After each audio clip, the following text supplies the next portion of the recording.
Welcome to Jake's Happy Nostalgia Show, the podcast where nostalgia comes alive. Since July of 2021, Jake and his friends have interviewed professionals in the worlds of acting, directing, writing, puppeteering, and many more. Who will they be chatting with in this week's interview? Find out in this Jake's Happy Nostalgia Show episode. Hey everyone, welcome to this episode, Jake's Happy Nostalgia Show, where nostalgia comes alive. I'm your host, Jake Deffinbaugh. For me today, as always, our co-hosts, Chris Bixby and Matt Bingel with his pal, Telly Monster. How you guys doing? We're good. We're good. Doing great. And I'm not formal. Not this episode, you're not. How you doing, Jakey? Doing great. Thank you for asking. And great to be you guys being good as well. Chris, what do you have for today?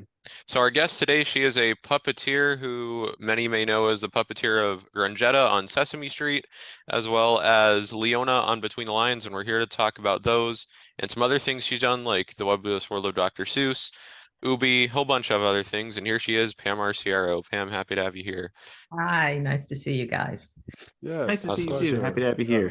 Yes. So to really kick things off, we know who you are, but for those who don't, would you care to introduce yourself a little bit? Sure, I'm Pam Arciero. I've been a puppeteer for a long time, actually 41 years on Sesame Street at this point.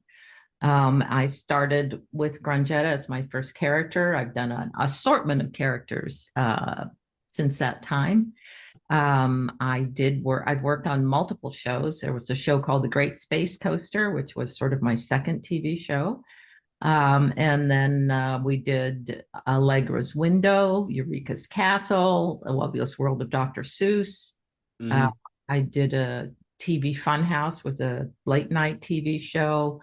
And then, of course, Between the Lions, I did for about 10 years on and off. So a lot of years in this business, at least that part of it. The other part of it is that I like all forms of puppetry, and I'm the artistic director of the National Puppetry Conference at the Eugene O'Neill Theater Center. Every year we have a 2-week conference where we bring puppeteers together to learn all kinds of different puppet techniques from each other. And that's my other passion, is all forms of puppetry. Nice. That's awesome. Wonderful. So, what was your background like, and how did you grow up? I was born and raised in Honolulu, and I'm mixed cultural background. I'm Hawaiian, Japanese, and Italian mostly. I have other things mixed in there. And then I went to public schools in Hawaii. I went to the University of Hawaii, which was a great life. It's probably one of the best places to grow up ever. Oh yeah. At the University of Hawaii, I met a man named Kermit Love, who was the builder of Big Bird and Snuffleupagus, designer and builder of Snuffleupagus. And he came to teach puppetry at the University of Hawaii. So I took the course because I was getting a degree in drama and dance, and it just sounded interesting. And this guy was coming all the way from New York to teach us. So I took the class with him, and he was a wonderful teacher. He loved puppetry so much and loved art and knew so much about costuming and art. And then, of course, he had this big connection with Sesame Street. And, he was just a wonderful inspiration. So I studied with him for 2 summers. I got my degree. And then I would visit him. I went to the University of Connecticut because at that time it had the kind of graduate puppetry degree I wanted. So I went to University of Connecticut and I got my graduate degree in puppetry, puppet arts there. And I was visiting Kermit the whole time, going back down to New York. University of Connecticut's about 3 hours from New York. So I would go back on the weekends. I'd go down. I had friends in New York. I'd stay. And if I could during the week, I'd go see them shooting Sesame Street all the time. Nice. So that's kind of how I grew up. I always loved puppets and dolls. So once I was found Kermit, and Kermit taught me that this could actually be a for real career, I was sold. I found my calling, Awesome. Oh, that's awesome. Can you like kind of like talk about how you first inspired to get into puppetry? Well, meeting Kermit really changed my life in so many ways. He actually looked like Santa Claus. He had a big white beard and long white hair. Yeah. And he was a great storyteller. And of course, one of the summers that he was there teaching. Carol Spinney and Carol and Debbie Spinney came down to visit in Hawaii. So I got to meet and talk with Big Bird and, and Debbie, his wife, for a lot of that time. So it was inspiring in that suddenly here was this art form, and it wasn't just the Muppet style that Kermit taught us about. He taught us about all kinds of things, marionettes and rod puppets and shadow puppets. And so suddenly here was this art form that just exploded in my mind, which I had no idea existed, really. I was doing ballet and modern dance and acting in plays, musical theater. But suddenly here was this whole other art form that combined all of those things, right? Because in order to be a good puppeteer, you have to understand movement, and you have to be able to act and use your voice, and very often sing quite well. So, and then not only that, if you like to build things, if you are a maker and you like to use your hands, puppetry's there. And I was very interested in the arts, in plastic arts. And so suddenly that was the inspiration. It was just like, yes, this is what I have to do. And I'm so happy that I found it. Awesome. No, I'm kind of curious. Did you always want to be a puppeteer? Not until I was in college. I was more acting, dancing, singing. And then when I found it in college, that really brought puppetry home to me. I mean, I had seen puppet shows. I liked puppet shows. It just never occurred to me that it was something that I'd be able to do, or that, was a viable, they're actors out there, they're dancers, and they're singers who make a living in terms of creating art and being able to be paid for the art you create. Puppeteering, you don't generally hear that, you're going to make a good living as a puppeteer, because most of the time you don't, but but I was lucked out. Definitely. You want to take this one? Yep, go for it. So before working on Sesame Street, you brought this up earlier in your introduction, you performed characters on the Great Space Coaster. Certainly did. God, we're going way back here, aren't we? Yeah. What was it like working on that particular show? That show was lots of fun. It was Kevin Clash was on it with me. We played three characters. Jim Martin was on it.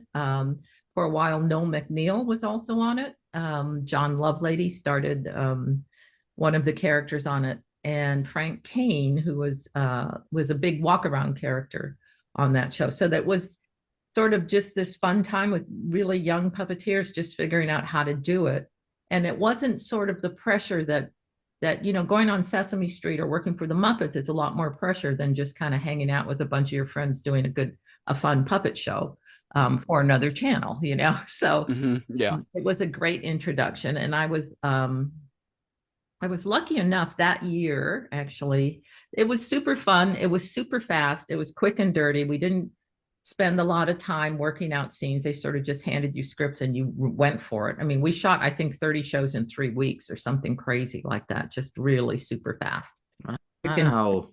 And we had the 3 humans on it, the singers, who were lots of fun. And we had great guest stars too. I mean, I worked with Kathleen Turner was on that show, believe it or not, which is like a very odd person to be on a children's show. And Steve Allen, the great Steve Allen. I mean, he was very old at that time, but still, it was like, how are we getting these famous people on this no-name show?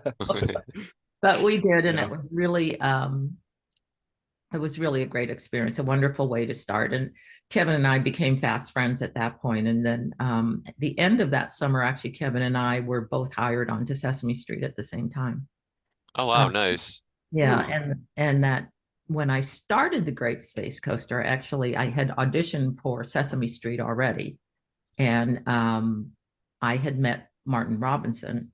And yes, previous guest of ours. Yes, he's awesome. And it's funny. Funny, like when we actually also did interviewed his wife Annie Evans. Yeah. And it's funny. Evans, yes. When one time that we were interviewing her, he was like, "Oh, those guys." Those guys. He's great though. Yeah. Well, I had met Marty at a Sesame Street audition. That's how we met. We both auditioning for Sesame Street. Marty got Snuffleupagus. I did not get in, but we worked together so well that he asked me to help him do some things with Little Shop of Horrors that year.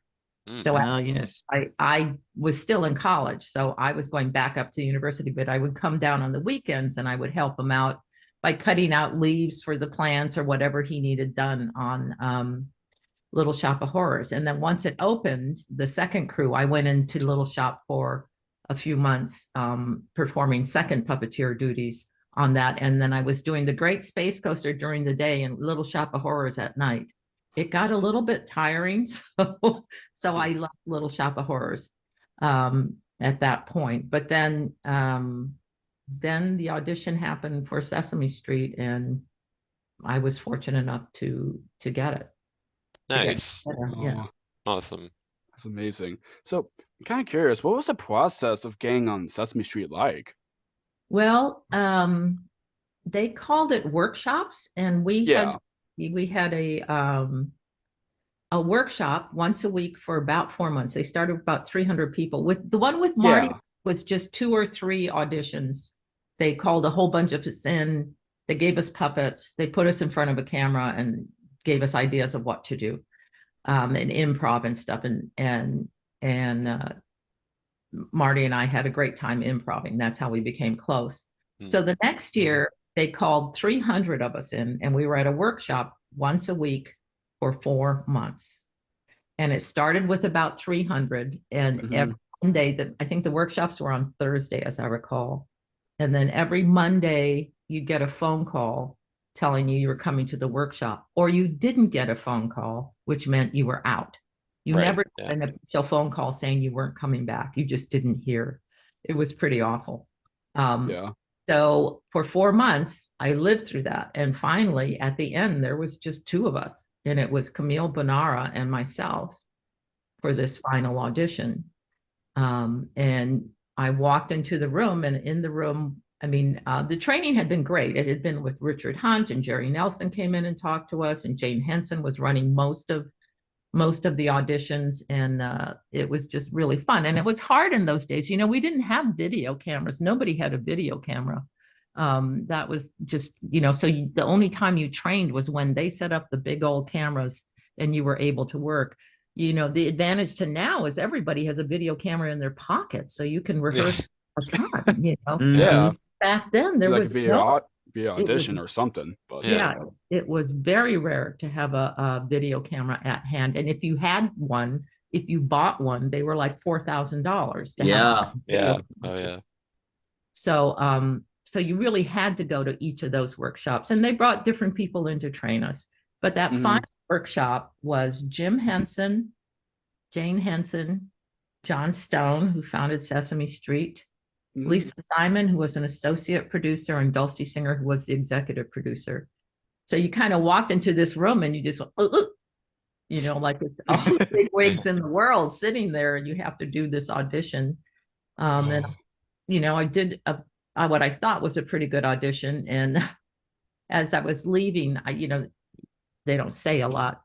They nodded and made some jokes, and I made them laugh. Always a good thing in an audition, by the way, if you make people laugh. I made them laugh, and we, as I was leaving, Dulcie said, "Okay, well, that was great." And I said, "Well, thank you very much." And I'm starting to leave, and she goes, "So why don't you just come in September and you can try doing Grundgetta for us in the season?" And that was how I was told I got the job. It was like, yes, I'll be there. You let me know. I'll be there in September. It was quite amazing. It was a wonderful. Oh yeah.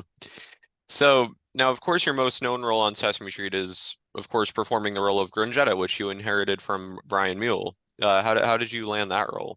Well, that's what I was auditioning for. Brian had only done her for 1 year, and he did a whole bunch of characters, but he wanted to go on to writing, which he has done.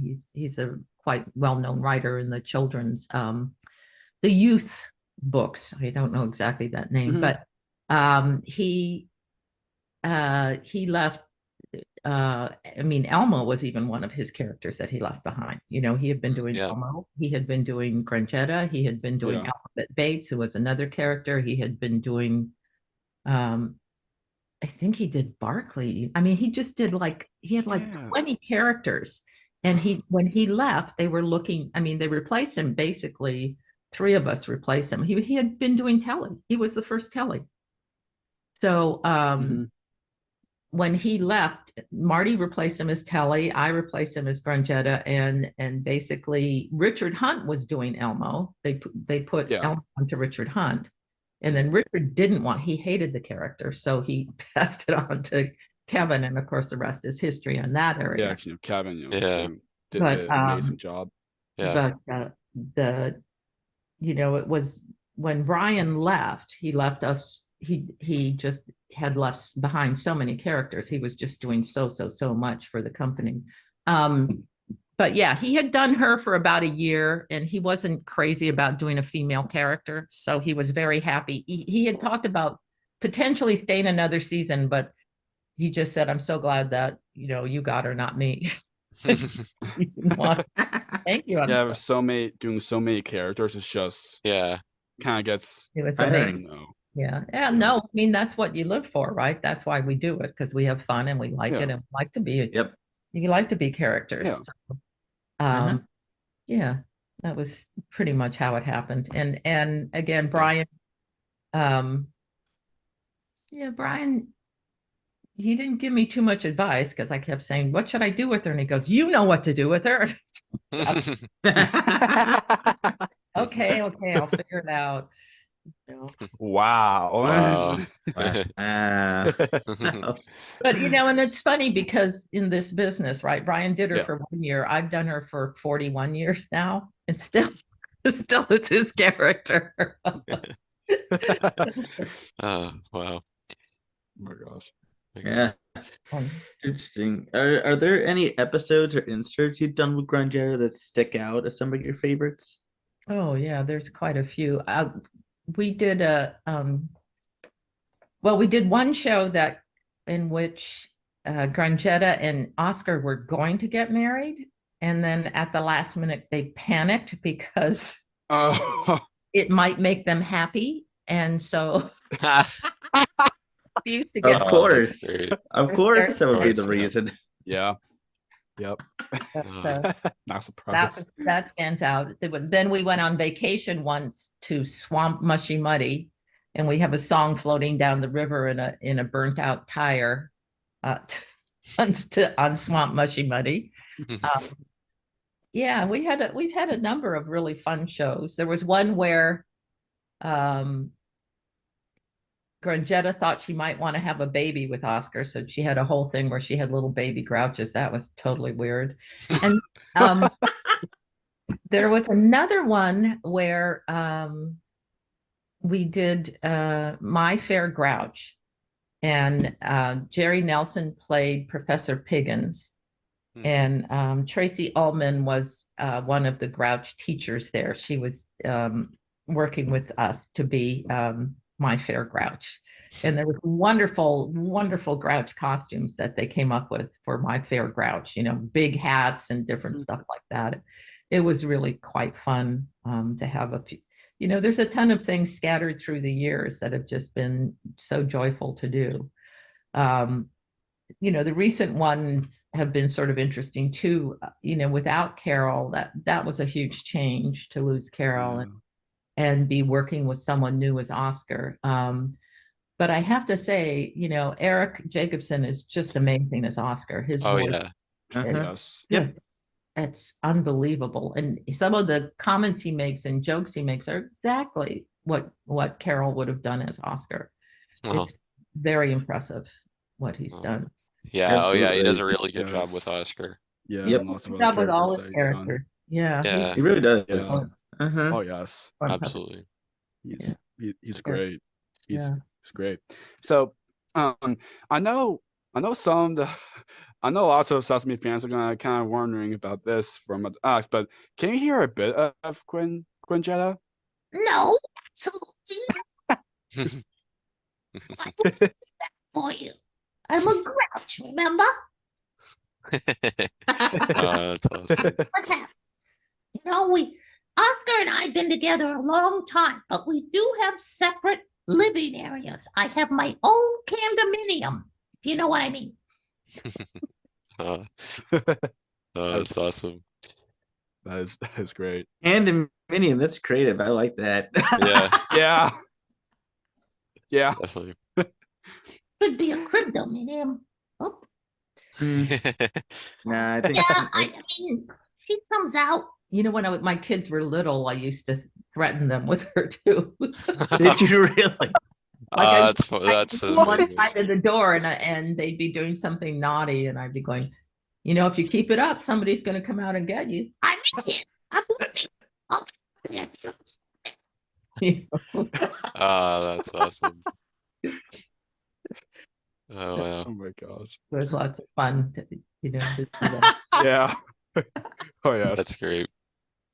I bet things were interesting. Yeah. They sounded like it. Yep. Yeah. So what's really funny is that all of us puppeteers, pretty much none of our kids want to be puppeteers. I don't know why that is. Interesting. None of Marty's kids. Carmen Osbar's kid doesn't want to be a puppeteer. I don't think any of David's kids are puppeteers. They sometimes, David Rudman. Eric's kids are too little to know what they want to do, but it's just sort of funny. Our kids they're not real interested in what we do. That's ironic. Mom and dad, you don't want to do what your mom and dad do. So, no. Looks like you'll have to hide me away when you're older. Yeah, I think you might be right. Oh my god! I might have to. I don't know if they'd be interested in me. I don't think so. So one of the many things you got to do with Grundgetta was the movie Follow That Bird. Yep. Wonderful movie. What was it like working on that, especially on location? Well, I was only in a little tiny bit of it, so I wasn't there much. And it was my first season of working. So I was in shock and awe. I had no idea what I was doing. I mean, literally, you're kind of so overwhelmed. And technically, everything I did was in New York. The location they did, someone else did the puppeteering at the time. Because I was new, they weren't going to pay for my visas to get into Canada. So I did stuff in New York for that movie. But it was, like I said, I had no clue. It's even when you're an experienced puppeteer, it's very difficult to walk into a new set and understand the relationships, both of the people and the puppets, and the way the cameras are working, and what's happening, where you're supposed to be within the context of a set. It takes a while. It just takes a while to learn what you do. So it was pretty intimidating, is what I have to say. As my very first thing with Sesame Street, that was what I did. So wow. Yeah. Oh, that's awesome. Yeah, Follow That Bird's a great movie though. I love that movie. Yes, a wonderful movie. Yes. Yeah. That's amazing. Yeah, they keep saying they're going to do another Sesame Street movie, but we don't see it. So you never know. It would be cool to see another one. Yeah. Yeah. Definitely. That's for sure. So besides your own, do you have a favorite Sesame Street character? Yeah, I don't know. I love them all kind of, Yeah. It's hard not. Well, Abby came in. I have to say that I was really happy when Abby came in, because I love Leslie, is one of my really friends. And so that was very fun to have Abby come in. But old school, Abby's great. Old school would be probably Grover. Yes. And I knew Grover when Frank was doing Grover. So, right. It goes way back. But Grover just has that. He's just something about Grover. It's always going to be a baby thing. And then, and then there's Telly, who was I was half of Telly for so many years. I was Telly's right hand. So I loved Telly and his nervousness and his absolute terror of life, but love of life. He's that guy. So it's hard to say. They're all pretty wonderful. Yeah, definitely. Grover's one of my favorites too. Yes, Grover and Telly. They're amazing. And and it's funny that funny. It's like one of the Sesame videos that I remember watching. It's like it's a New Year's video. It's like where Telly is like kind of like scared about the New Year's or something like that. But then Gina, everything's gonna change. then Allison Bartlett, and then she's trying to help Telly about Gina and Telly have had some really good scenes together. Yeah, there's been I miss all the humans that we used to have on the show. Oh yeah. Because it became to like just a 30-minute like show, it's just kind of like So now, who are some of your favorite celebrity guests you had the chance of working with on Sesame Street? My God, we have had so many amazing celebrities on the show. Gloria Estefan was really fun, and it comes to mind because we had so many puppeteers. There were about we were doing a song with her, and all of us had to go through the scene.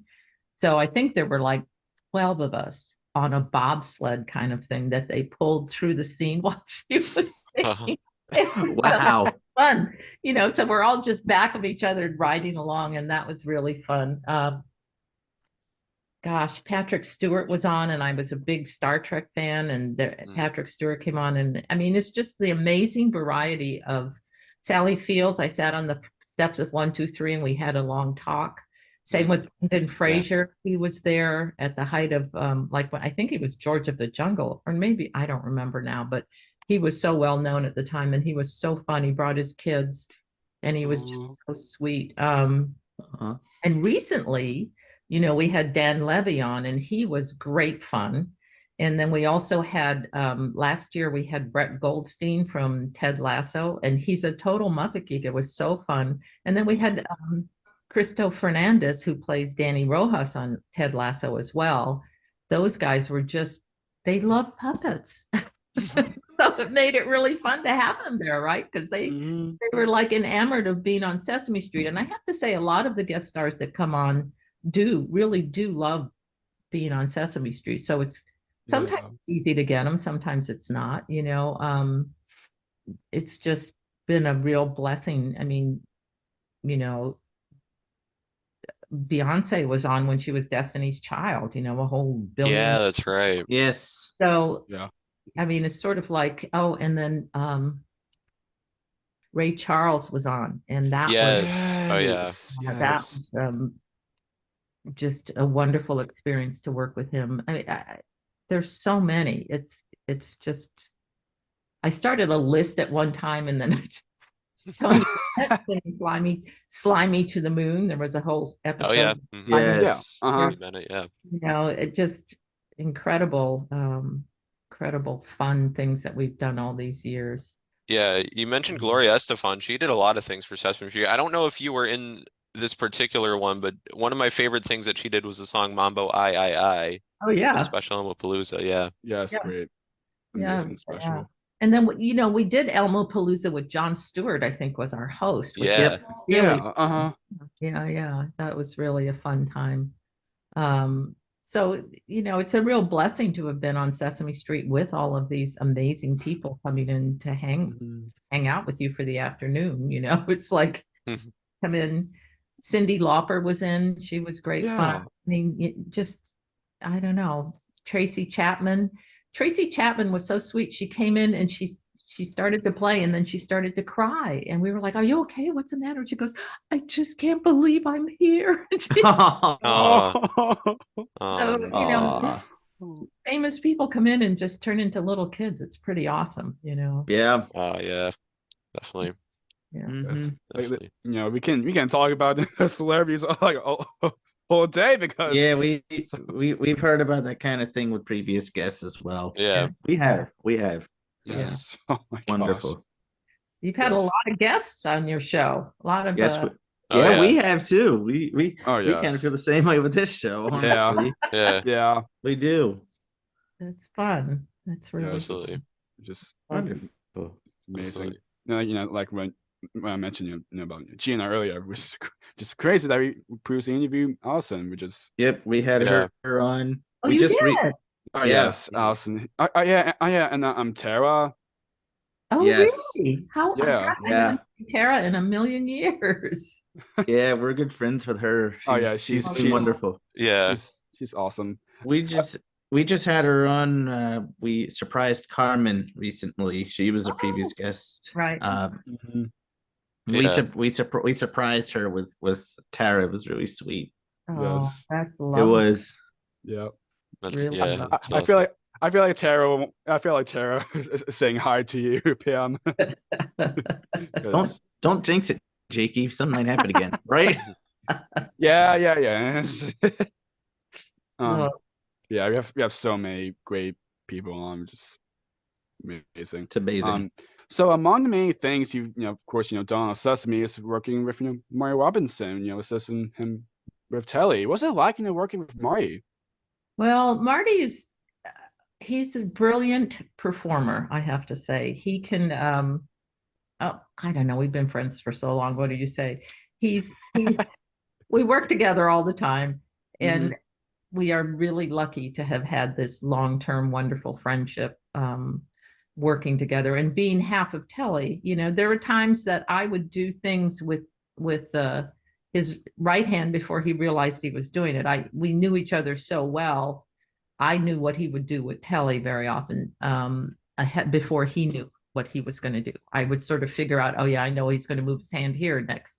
And we got excellent at doing things. One time we were licking stamps and putting them on envelopes, and we were able to do that with him in the left hand and me in the right, literally looking at the stamp, picking it up, me putting it in his mouth and getting it directly on the envelope, which you have to realize when you're doing this over your head and looking into a monitor where everything is in reverse. It's kind of a challenge, but we would do all kinds of, he loves to do hard, crazy things. So that was always a challenge. He'd pick the most difficult thing that I could do, as in carrying a tuba over my head for an entire show.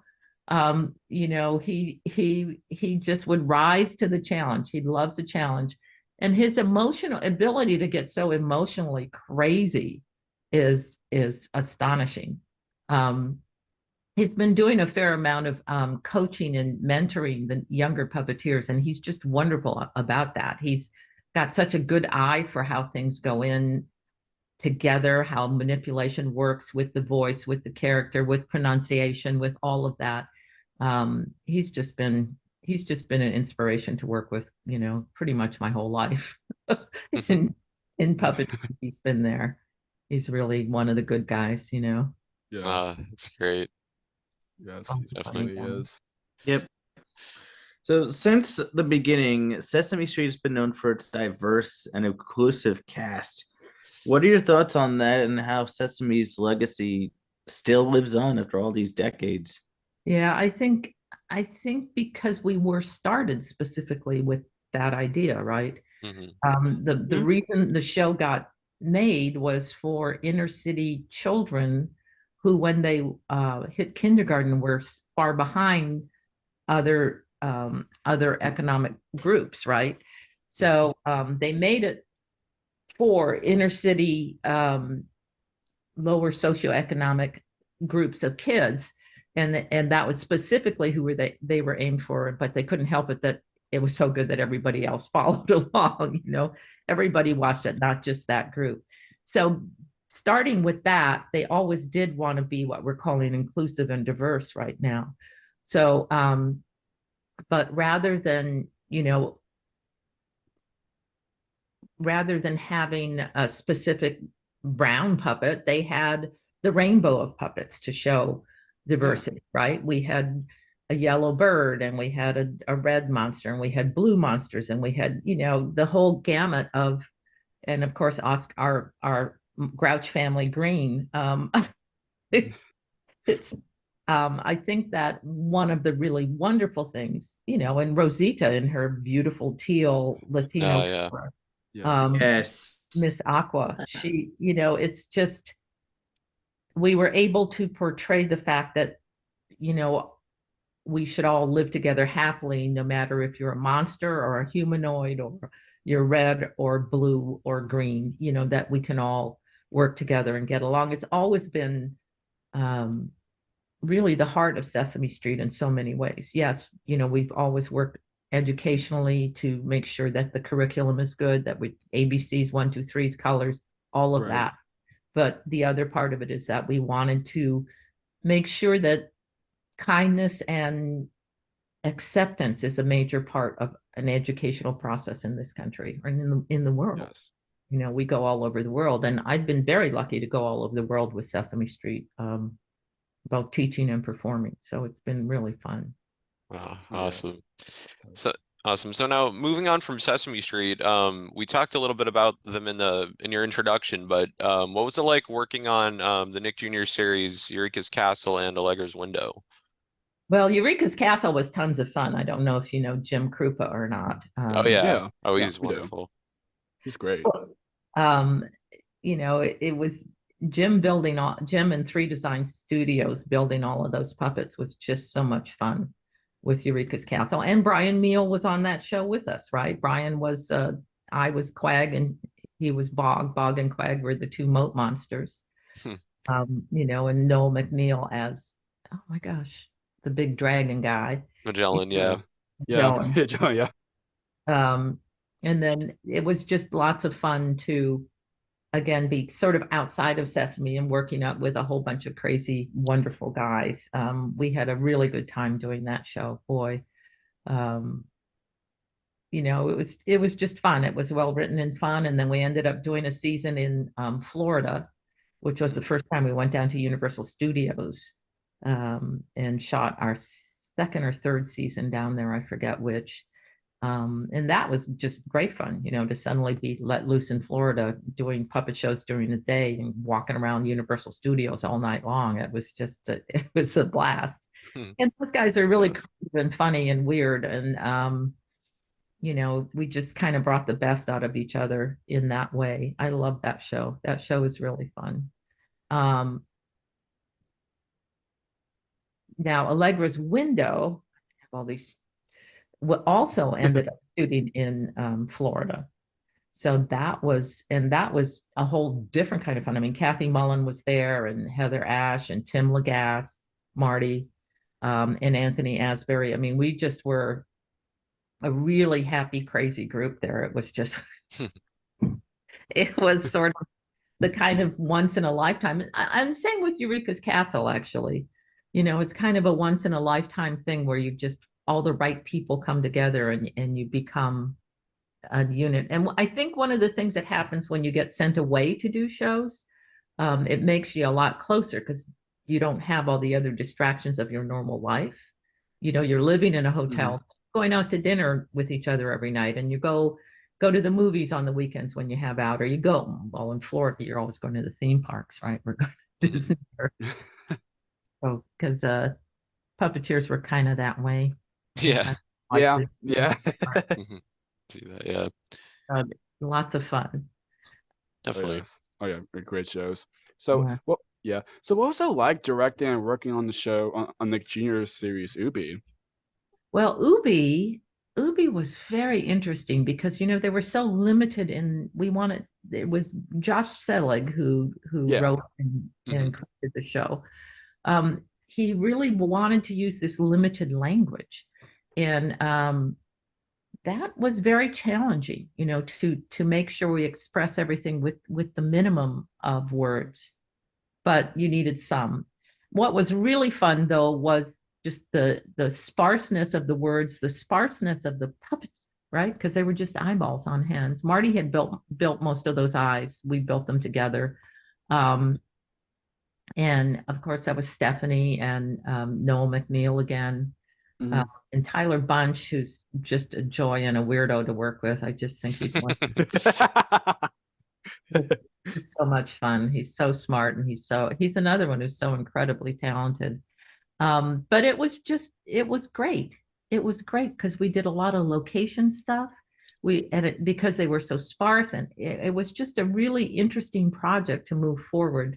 And a lot of people really, really liked Ubi, which we weren't sure when we were doing it how it was going to go over. You know, it was one of Yeah. those you're kind of like, "Well, yeah, I don't know, could be great, could be terrible." But it ended up being a pretty great little show, you know, for its short lifetime. It was Yeah. really lovely little piece. Yeah, definitely. And I know you also worked a Yeah. bit on the show Blues Room as well. Oh yeah, worked a lot on it. Yes. Yes. We at that time, Marty Robinson and Tim Legath and I had a company, and our company built all the puppets for Blues Yeah. Clues Blues Room. Mhm. And in fact, I have those puppets here.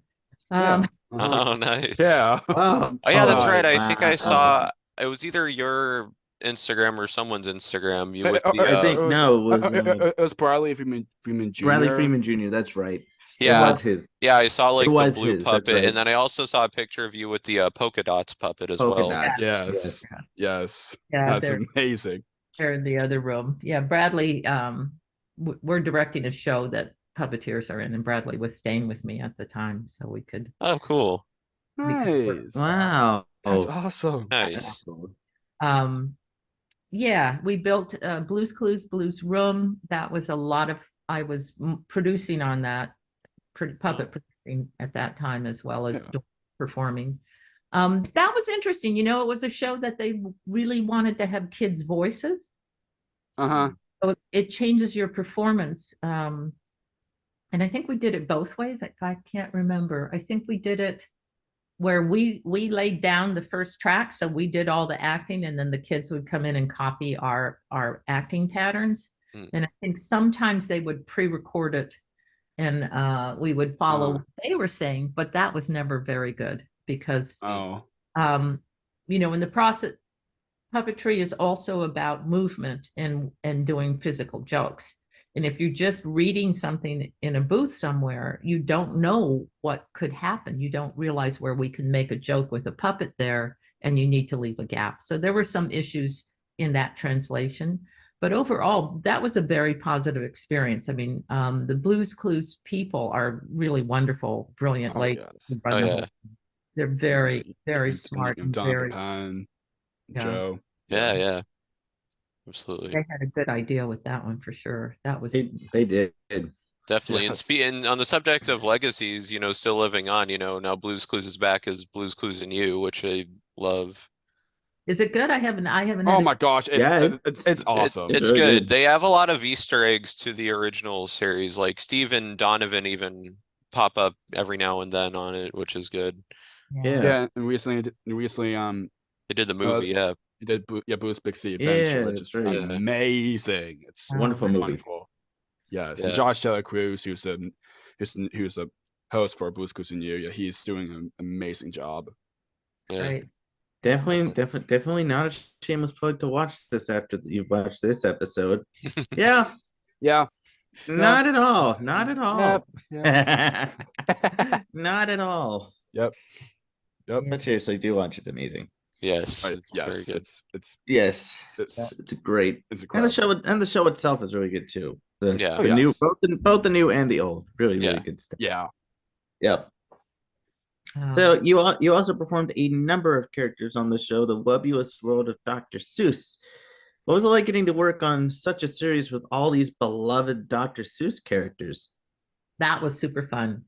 And the characters were so beautiful. They were so true to the design. And we were kind of experimental in that at that point they hadn't done a lot of blue screen backgrounds. It was one of the first shows that was doing a lot with the backgrounds not really being there. Yeah. And that was a very interesting process, both in terms of figuring out how the cameras worked and you know, how the backgrounds were going to go. And Kathy Mullen was in that too, and we were just having so much fun with both Kathy and Michael Frith, who had that season. Anthony Asbury again was in that, and so was Marty. Eventually, the first season, Bruce Lanoil was the cat. Marty took it over. But we had a lot of fun. We were all cats at one point because there's a little cat A, little cat B. This, you know, there was the turtles that we just. It was great fun to just be playing a whole bunch of different people. Every week you got a script, and it was like, oh, I get to be a turtle this week. Oh, people can't see. Yeah.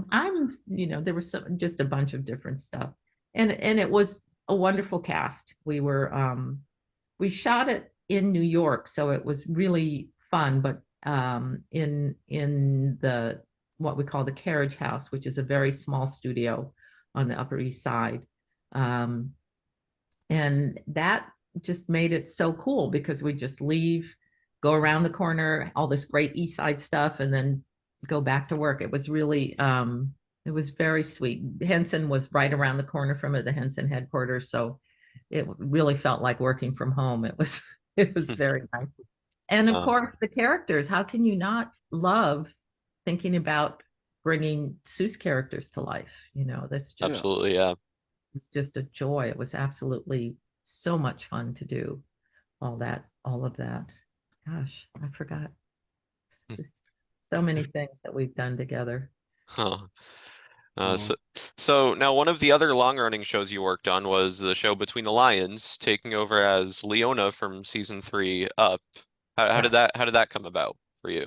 Well, interestingly, Kathy had decided she no longer wanted to continue with the show, and they had put out an audition call, and for Leona, and I knew her and I knew Kathy, and there's a thing like someone says they don't want to do the character anymore. I was worried about her, so I gave her a call and she explained to me what was going on in her life, and she just said, I said, well, I'm not going to even audition for it unless you say it's okay, because I want you to have the character. It's your character. And she said, no, please audition. I'd love for you to carry on that character. So and kind of the same with Brian when I took over Grundgetta too.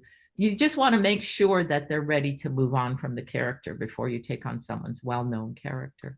Absolutely. Yeah.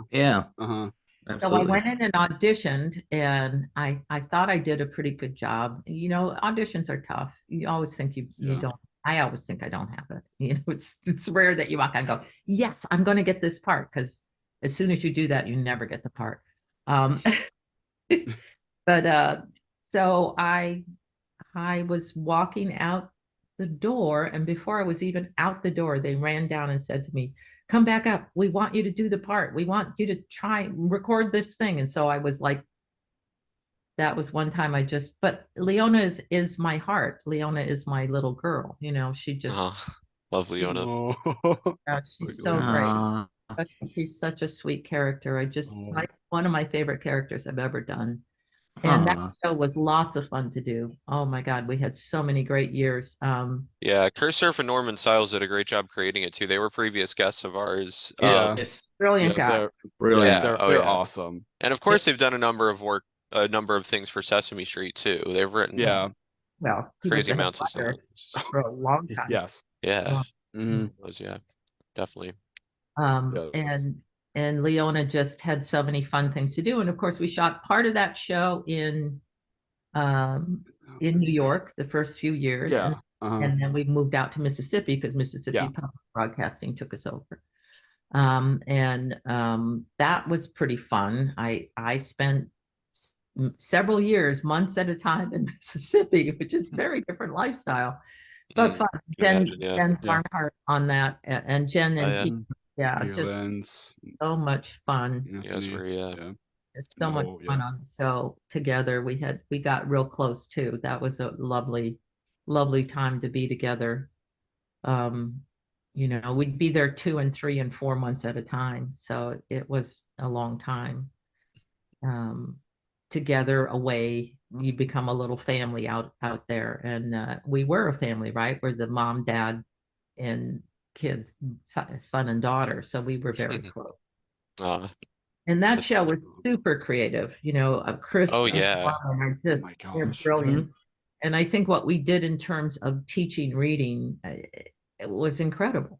Just incredible how well they get kids wild about reading, as they say in the show. They say, wild about reading. And it really did. They had a lot of research that proved that what they were doing was and really did, that everyone said you can't teach reading on TV.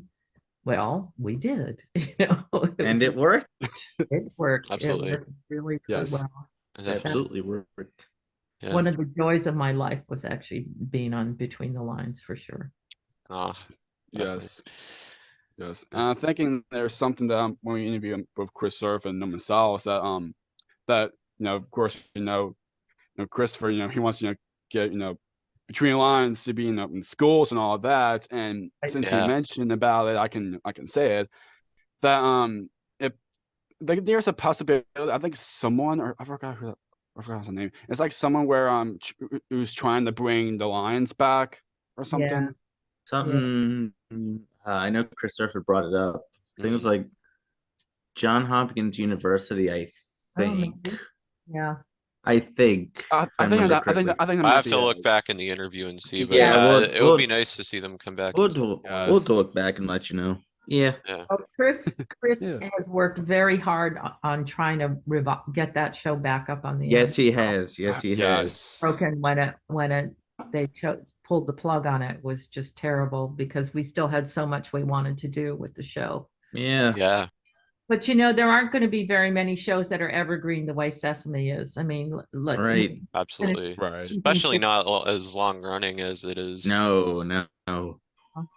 The media world we live in now is so different that we're not going to see that. Things are, nothing lasts more than 30 seconds anymore, right? That is true. That is true. Very true. Yeah. Why do you watch the most on TikTok? It's the shorts. It's the 30-second ones. That's all you have the time for. Not even 30 seconds. I know exactly. Some of them are like 5 seconds. Even. 5 seconds. How funny can you be in 5 seconds? It's yeah. That's not easy. So, no.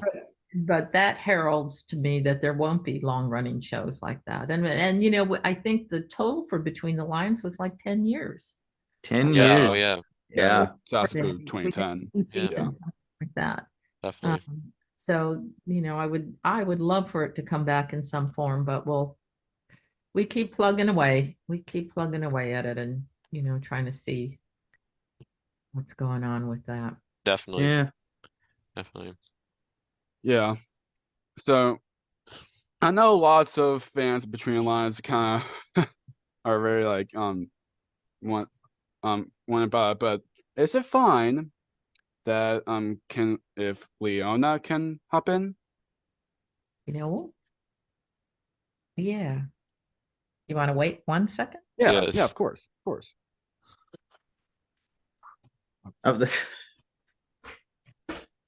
she is. What are you talking about? Oh my God. Position. Oh my God. Oh my God. This is not the best way for me to work, but hi. Hi, Leona. Hi, Leona. Oh my gosh. Hi. You guys in there. Oh. Hi, Cookie. Hi, Chris. Hi, Matt. Hi. Hi, Leona. How are you? Hi. Pretty good. I'm a little dusty. She didn't really prepare me for this. I'm sorry. Oh. Wow. How are you, Leona? Yes. I'm good. I wish I was out more, but mostly she had to dig me out of a bag. Ugh. Oh. The worst. That's awesome. We really love you, Leona. We're big fans of you. Yes, we've been fans of you as long as we can remember. You guys. I wish we'd be on air more so we could talk. You know what I mean? With all the kids need to learn to read. Yes, absolutely. We grew up watching you on TV for a long time. Yes, we did. I'm only 4.5. How could you grow up? I know. That confuses me. I can read a little bit, but math, oh my gosh. That is I can't even fathom the fact of growing up either. I know. Oh. Yeah. And Leona, I actually have a question for you. What are some of your favorite books that you got to read on the show? I love let's see, Blueberries for Sal, which was about picking blueberries with a bear following you behind. That was one of my favorites. And then Grundgetta has a book, Trash to Treasures, that I read once. That's a both characters. What else was a favorite book? Oh, Goodnight Moon, because I could read that by myself. Yes. Oh, that's Yes, wonderful. classic. Yes. Yes. Those are some of my favorites, and all the Dr. Seuss books. Oh, Yes. yes. Yes. Red fish, blue fish, one fish, two fish, red fish, blue fish. That was kind of have it. Yep. I forgot. Oh, that's awesome. That's awesome. Well, you're great. You're great, Leona. I'm glad that you were able to pop in for this. Yes. Yes. Just a little pop in to say Same words. Oh, that's Aw. awesome. Miss my brother. I miss my mom and dad. I haven't seen them in a while. Lionel, Mom, Dad, where are you? Yeah. They're sleeping. They sleep all the time. Do they? Yeah, They're all Yeah. bags. I can see. Bags. What can I say? Anyway, I'm gonna go, guys. Talk to you later. All right. Oh. Wow. Bye, See you- Leona. See you, Leona. Bye. She's kind Aw. of crusty. Yeah, she was telling us. Thanks for that. Like, I don't mean to sound like a Oh. fanboy or anything, but that made my entire No. day. Oh my gosh. Oh, that's nice. I don't get to drag her out too often. I happen to have her out because otherwise it would have taken me an hour to get her out. Mm. It took me that short a time because I had her out. Huh. Oh, yeah, I'll be a little she's- dusty, she's but it just so worked. awesome. Yeah. Yeah, Yeah. absolutely. Absolutely. Yeah, Fun. she's there. That's what matters. You know. Yeah. Definitely. Mhm. So Where are we one- headed with this now? Yeah. Yeah. So do you have any favorite Between the Lines episodes or segments? Oh yeah, she had a birthday party that was incredible. Oh, yes. I Yeah. actually I watched that loved that before we did this episode. interview. Yeah, that was a good one. Fun birthday Nice. party. And then she had one where she was dressed in a tutu the whole time, where she kept dancing around. That was pretty fun. Yeah. Between the Lions was always the stories were just so great, and the music was incredible because, of course, it was Chris Surf, right? I mean, his musical writing is just so wonderful, and if he didn't write it, it was extremely well curated. He was just, he picked great songs always for the shows. That was the joy of that show, is being able to sing that much in that show. Just made our hearts pitter patter. Yeah, there were a lot of great songwriters on there too, like Paul Jacobs and Sarah Durkee. I know worked a lot on that show too, and Sesame Yeah. Street. They did. They're wonderful writers too. Yeah, definitely. So now, because Between the Lines is a very curricular-based show, how important do you think it is to have a show that kids can learn from while watching? Well, I think that always is good, right? I mean, because we're dealing with pliable minds they're plastic and able to grow and change so quickly, that why not take advantage? As long as the show is entertaining as well. Yeah. It's okay for me that we're trying to roll curriculum in, and there's nothing wrong with strict entertainment. I'm not saying that we don't do that, but there are times when you can see some of the entertainment shows just have there's nothing there. I mean, they have kind of no soul, no central point of helping anybody. Whereas at least when we have a curriculum, we know we're helping guide children not only to enjoy what's funny and entertaining, but hopefully helping to develop their minds and their spirits where they may be going. And again, when you talk about the diversity of Sesame Street in the early days and now, that's one of the things that can happen, is that we can help hopefully make children aware, even though it's funny and we're doing silly things, aware of the fact that accepting each other is such a huge deal. And I think that some of the entertainment shows, there's no backbone to it in that way. It's just stupid stuff to make kids laugh. Yeah, So definitely. Yeah. Definitely. it's very important to me. Yeah, absolutely. Mm-hmm. Yep.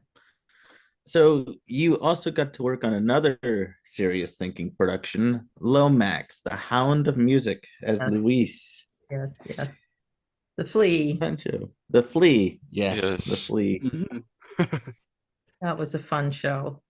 That, and how did you get to see it? Did it ever really air? I thought it didn't quite air anywhere. I think I remember it airing occasionally. It aired occasionally.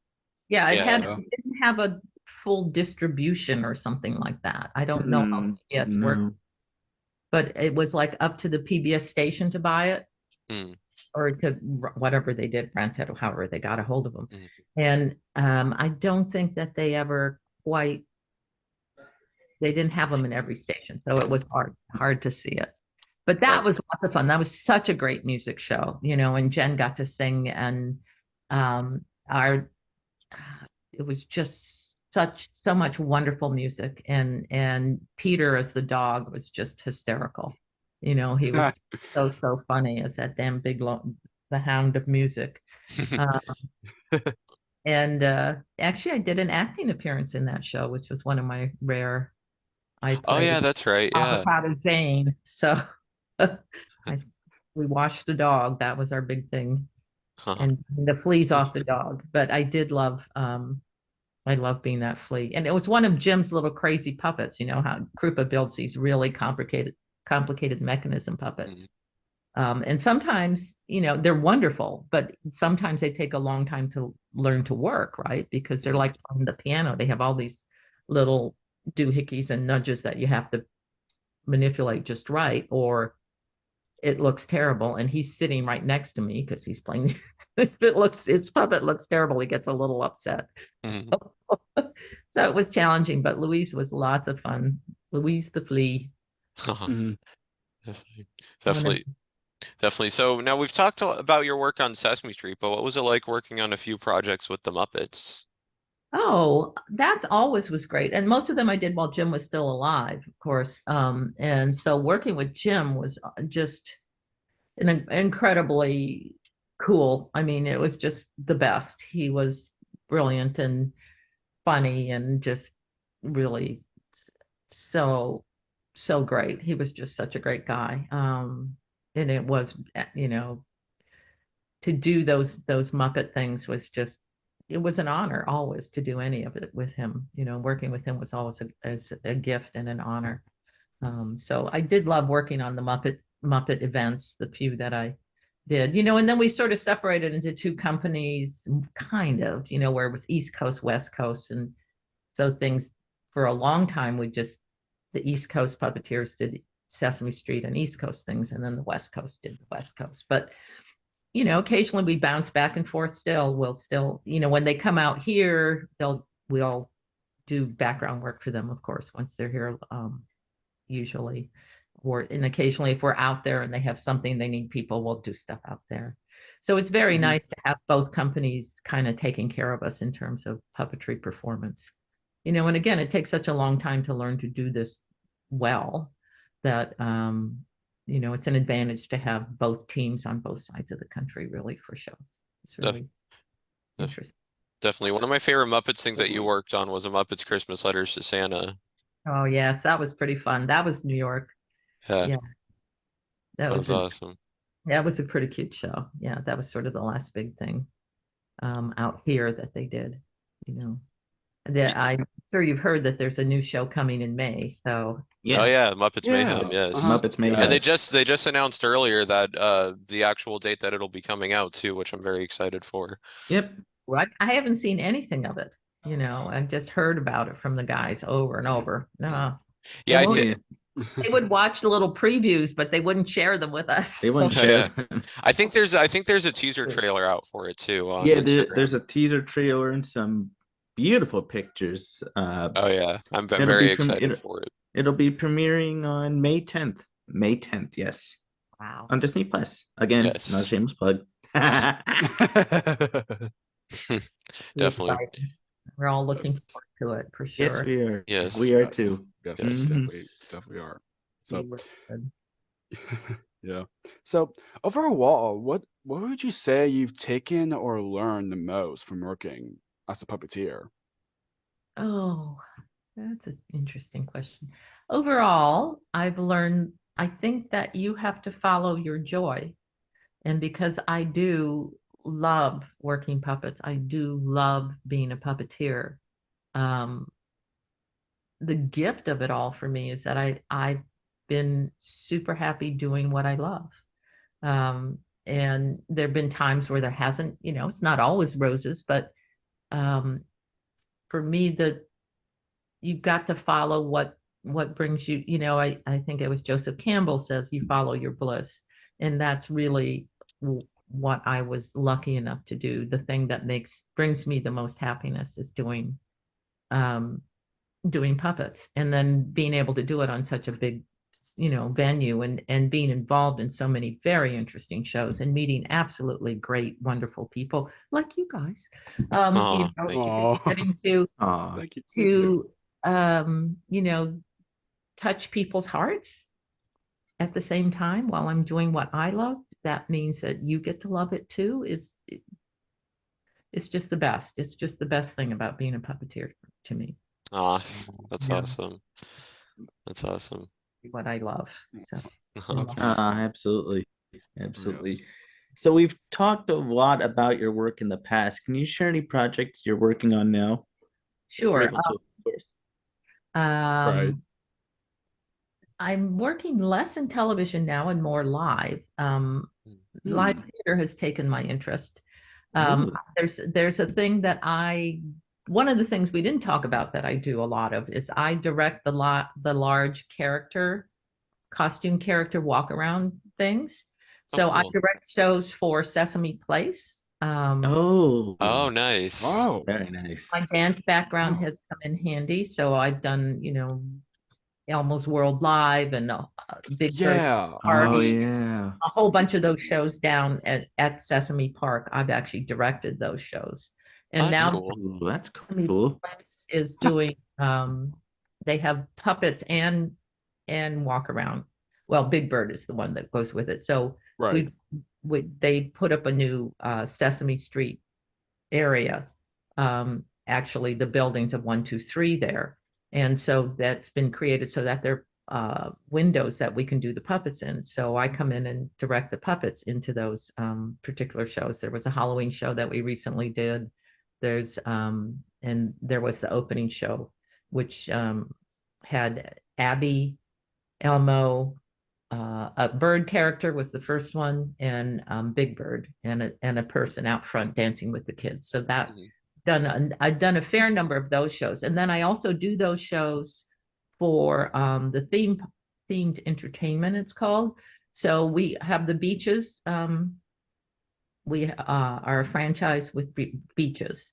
So I go down to Turks and Caicos and Jamaica to 3 different resorts and put shows in there for them. I choreograph and help to develop the shows that go into these venues. So you'll see, we had the Furry Monster fan club. So then we had, Elmo and Abby and a whole bunch of characters doing big songs and dances and working with the kids. Because there they do a different show every single day. The big shows that tour, like that go to the arenas, they just do the one show, right? They do that one show. They go from city to city to city. At the resort, because it's the same people every day, they do 6 shows a week plus a parade on one of those days. So they're constantly doing different shows. And so it's pretty interesting. I go down, I've been doing this since 2002. I go down and put shows in. Wow. That's cool. And I've been lucky enough to do it for Portaventura in Barcelona, Spain, as well as I put a show in in Saudi Arabia for Sesame, what did they call it? It's for Sesame. I can't remember the name now. It was a few years ago. But so we put No. Think of the name. But shoot, I can't believe I can't remember the name. Anyway, I was in Saudi Arabia for 3 weeks putting the show in there, and that was a very interesting process, very different. They at that time, women, which is not that long ago, it's probably 7 or 8 years ago, women couldn't drive, right, in Saudi Arabia. So I made sure we had a female character named Polha. And I made sure that any song, like we did Let's Go Drive in an Automobile, which is, like one of our favorite songs. And so I made sure that she was the one who did all the driving because was the girl. She was a girl. And then they also did a thing where for automobile safety, where Ernie and Bert teach you how to put your seatbelt on, and you always ride with a seatbelt, and this kind of stuff. And so there was a series of things you had to do. And if you did all of those, you got a driver's license, a little pretend driver's license. So we made sure that all the girls got driver's licenses too, which in that country was not. I thought I would be kicked out any moment, all the time for that. I really did think they were just going to kick me right out. But we got it through. We did a bunch of shows for them there, and that was pretty exciting. And also I went to UAE, I went to Abu Dhabi and did some presentations and shows there too for that whole kind of thing. So nice. So it's been very, very fun to go and do that outreach. And the big characters really do appeal to kids. It's always surprising to me because they're so much bigger than the real characters, right? I mean, Oh yeah, absolutely. But they're not usually too afraid of them. Sometimes they are, Yeah. And I have that with Grundgetta. Sometimes kids are terrified of her, so I just back off. It can be really scary. So so that's I will be doing more of those. I just put in September, I put in 3 Halloween shows at different resorts. Oh, cool. Ooh, and nice. Nice. The other thing I'm doing right now is with Marty and Annie, who we did a show during the summer called Annika's Elephants, which is about. Oh yeah, that's right. Yeah, I remember Annie talking about it. Yeah, she was talking about that. Yeah. We're in the process of moving that show along. We will be. So I directed it, and we're moving it to. It's going to be in North Carolina at an art center in North Carolina. It's going to be at the Puppeteers of America Festival, and it's going to be at the Atlanta Center for Puppetry Arts this summer. So we'll be jumping around, putting the show in there and directing. That's awesome. And actually, Bradley is one of the leads in the show, along with Jamaica Collins. Nice. Awesome. Yeah, Bradley, he's wonderful. Yeah, he's great guy. I think he was guest as ours as well. Yep, I think the National Puppetry Festival is only like a half hour from where Matt and I are, so there's a good chance we might be coming this summer. Yeah, we're the opening night. The show will be the opening night of the festival on the 18th of July. Wonderful. Nice. We'll to try and come out and see you. Yeah, it's pretty.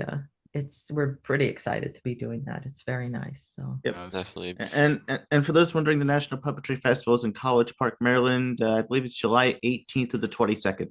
And Matt and I will probably be there, so come out and see us. Yeah, come out and see us. We'd love to meet you all. Yes. So now, working as a puppeteer, what would you say are some of the biggest challenges you faced? Well, it's physically very challenging. If you're not in good shape, it's going to be a hard thing to do. You got to be physically pretty strong. You got to be pretty smart and fast and able to get it done. The challenges really are, and then the other challenges, there's sometimes where you just don't have work.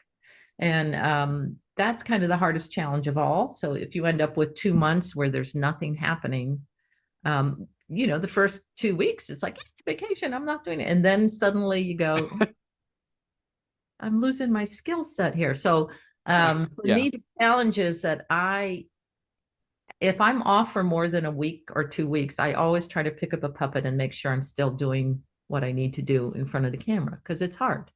And I also physically train a lot because I'm getting older. I've been doing this a long, long time. And most people, I think the next youngest, Marty and I are about the same age. And the next youngest person working with us is, I think, 17 years younger than us. So that's a lot. That's a lot of difference in physical ability, right? Yeah.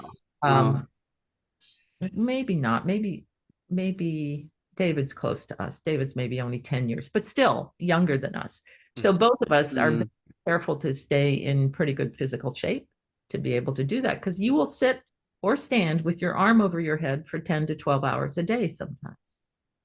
And that's a hard thing to do. And to stay on it and to be, performing as funny and as strong as you did at 8 o'clock in the morning at 8 o'clock at night is a challenge, to keep that up. Oh my gosh.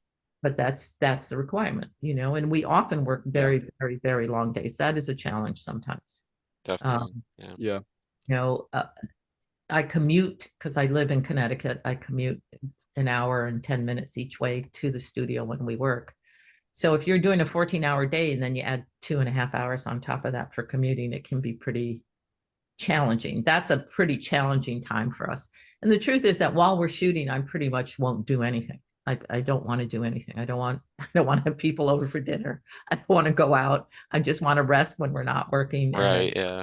That's what we end up doing. And actually, I used to live in Connecticut as well when I was younger. Oh, yeah. Yeah. A lot of us up here in Connecticut. Yeah. Definitely. Because it's close enough to the city, and it's very nice, living a little bit in the country, not have such a commitment to being in New York City, which can be hard. Yeah. But definitely can be challenging. Yeah. So, what piece of advice would you like to give anyone who wants to, become a puppeteer? Make sure you love it.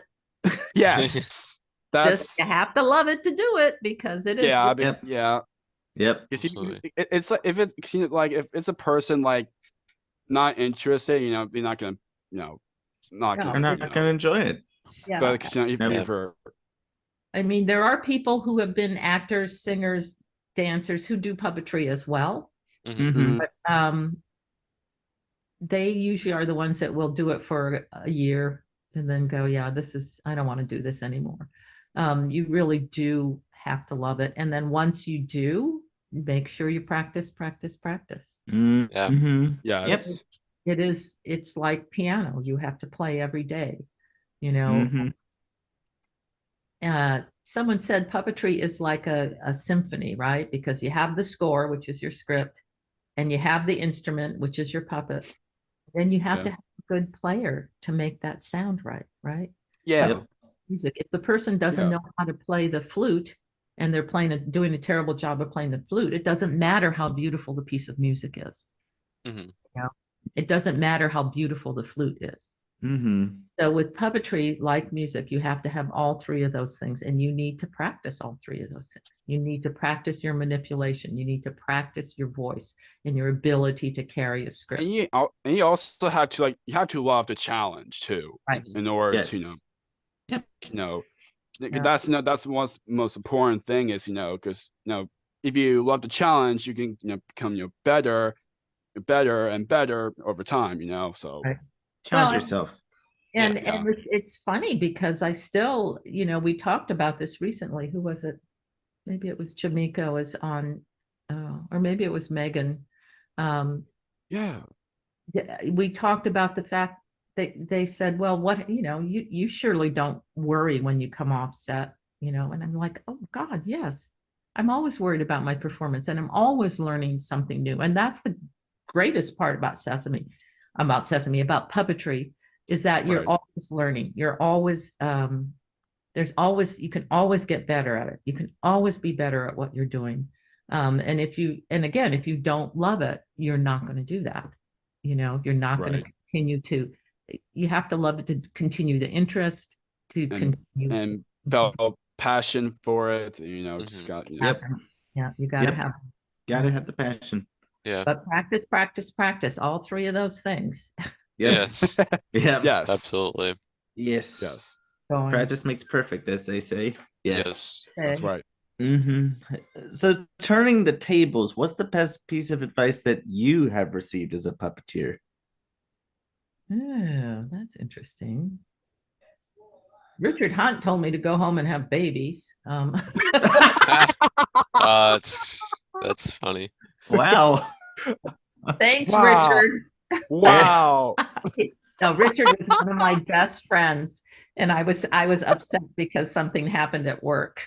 He turned, well, you can just go home and have babies, you know. And Oh,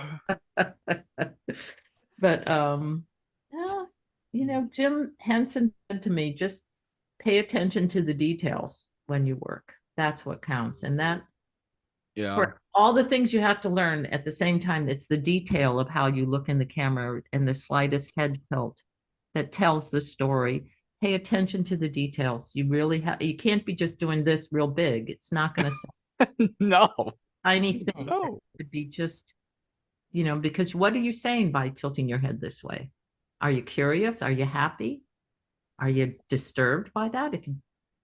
That says something different than doing that, right? So you have to pay attention to all of those details, that the minutia of the movement and the performance. That, and that's what he said to me.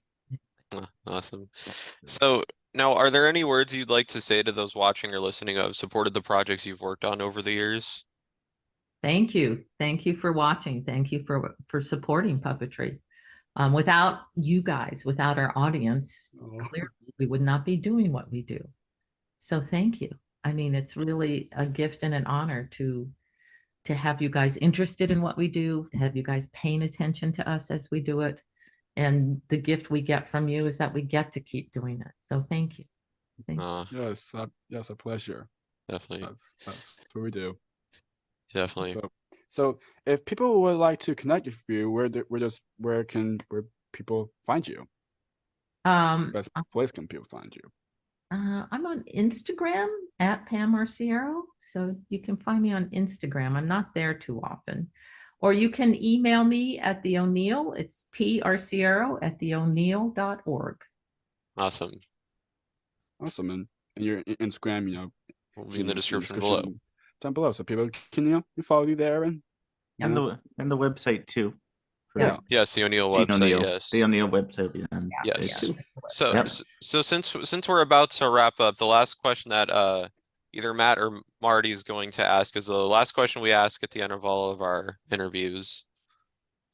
Yes. Can I ask? I haven't asked it.